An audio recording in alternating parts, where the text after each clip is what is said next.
Day 25, Men Beneath the Trees.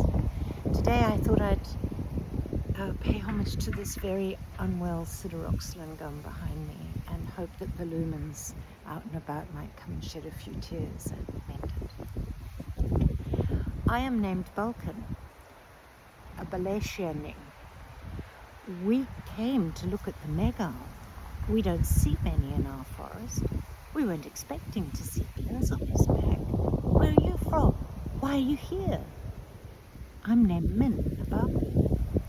I'm named Fiddlin, a Ficus lumin, they answered in turn. We are from Melon Street near Mirinlet City.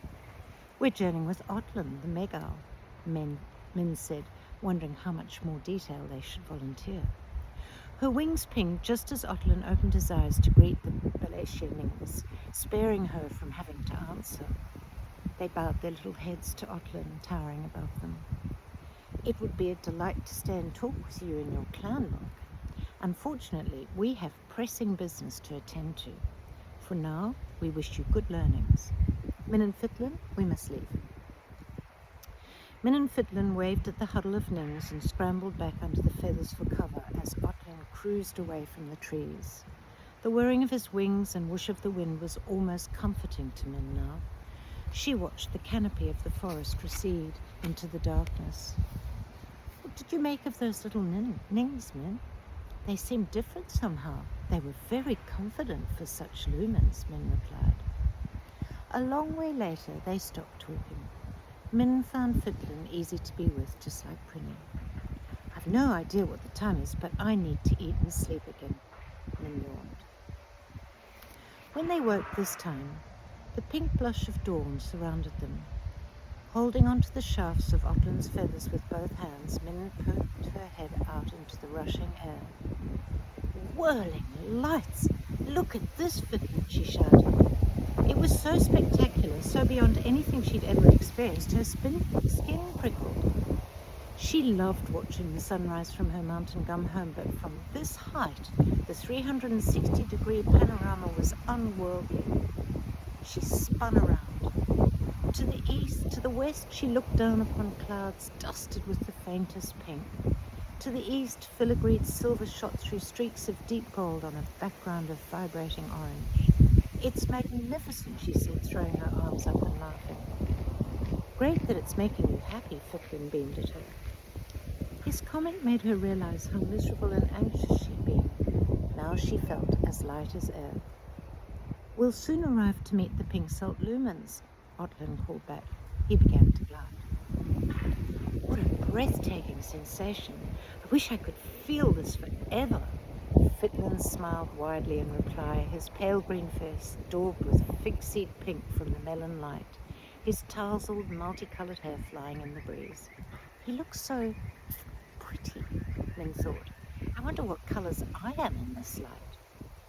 This might be a lake, Fiddlin said, unaware of Min's speculation.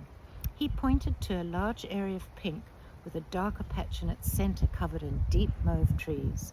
As they got nearer, Min could see the surface reflected the hues of the sunrise. The colors shifted at such speed that no matter how fast she blinked to store them in her memory, she couldn't keep up. The pink water came into sharp focus, revealing flocks of birds leaving fine silver trails as they breasted the glass-like surface. She could see the trees in detail now, their contrasting light grey branches protruding out over the lake like a lacy lattice. It's indescribably beautiful, Min said. Impossible to put into words, Fiddlin agreed. I'm sure if I closed my eyes when I opened them, it would disappear like a mirage. Tried that. Still there, Fiddlin chortled. Towards the center of the island, Otlin extended his legs in front of him and landed with pinpoint accuracy on a large branch. Involuntarily, Min's mouth dropped open.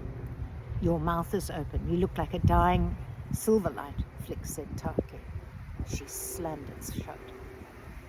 In a wide circle, spiraling up the branches all around them, sat throngs of exquisitely colored lumins. They've been painted with the sunrise, Min murmured, taking Fiddlin's hand for reassurance as she gazed at the assembled Pinksalt clan. Chapter 14. A spy amongst them. Echo 2 of sunrise. Struggling not to stare, Min flew with Fitlin to stand between Otlin's claws on the mauve bark of a salt tree. Fair eco to Otlin, and you must be Min, the fledgling intuitor.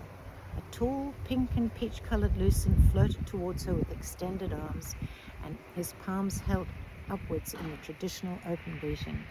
I am named Blazon, a Pinksalt, a lumin. Yes, she stuttered, wondering how he knew as she opened her arms in return. I'm named Lumina, Min for short, a bark lumin, and our home is a mountain gum in Mellon Street, Mirrenlit. Blazon placed his palms underneath hers, bathing her in his warmth. He turned to Fitlin. And you are Min's companion, Fitlin. Greetings, Blazon. Yes, I am Fitlin, a figure lumin. Ah, replied Blazon. That explains your verdant colouring. Your aura feels cool and shady to me as we are exposed to the sun here. Yes, on hot days, when we are under the umbrella-like leaves of our fig tree, it's very cool, Fitlin smiled politely. Min looked at Fitlin in surprise. He was so confident. Blazon beckoned two Glins to step forward. Let me introduce you to your travelling companions. 2 more of the 10. Otlin didn't say we were meeting them so soon. How many more surprises does he have under his crown of feathers, I wonder? You'll just have to be patient. Stop, Flick. No more of your patient stuff right now. Min waited for the usual tart reply. Silence. Maybe I'm getting a handle on you, she thought. This is Radiant, a fledgling intuitor too. Blazon put his hands on the shoulder of a lithe Glyn with shaggy, melon-coloured hair, who towered over Min and Fitlin and shimmered in peach and lilac streaks. His wings stretched out behind him like orange gossamer clouds. Min gazed at him. He'd merge with the sunset in a blink. I wish Prinny could see him. Radian bowed his head toward them. He's nervous. How odd. Hello, Radian. I'm pleased to meet you. As a fellow fledgling intuitor, we have much to share, she said. Radian beamed back. Thank you, Min. I'm looking forward to learning from you.